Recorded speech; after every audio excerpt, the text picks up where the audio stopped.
আসসালামু আলাইকুম ভিউয়ার্স। আজকে আমি আপনাদেরকে দেখাবো কিভাবে বোনা খিচুড়ি রান্না করতে হয়। তো আজকে আমরা বোনা খিচুড়ি রান্না করার জন্য আগে বাজার করে আনলাম। সবজি টবজি সব কাটা হয়ে গেল।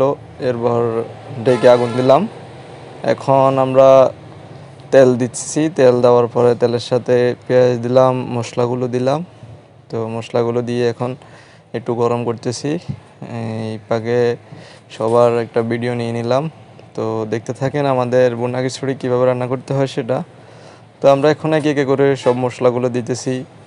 এই যে আদা দিতেছি, জিরা দিতেছি, এরপর হচ্ছে এই বিরিয়ানির মশলা দিতেছি, লবণ দিতেছি। তো আমাদের এটা প্রতি বছরই আমাদের এখানে ১-২ বার আয়োজন হয়। তো আমাদের এখানের ওনার যিনি উনি এখন মশলাগুলো দিতেছে। উনি নিতান্ত একজন ভালো মানুষ। বিশেষ করে মনটা অনেক বড়। তো উনি এখন মশলাগুলো দিতেছে। ওনার ব্যক্তিগত আয়োজনে এগুলো রান্না করা।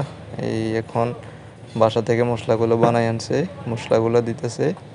তো এই সবাই মিলে আসলে অনেক মজা হইতেছে।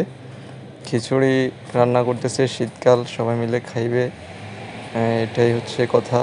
এখন এই সবাই মশলাগুলো সব রকমের মশলা এগুলো দিতেছে, দিয়ে কষাইতেছে। এখন মাংসগুলো দিয়ে দিছে। তো মাংসগুলো দিয়ে নাড়তেছে।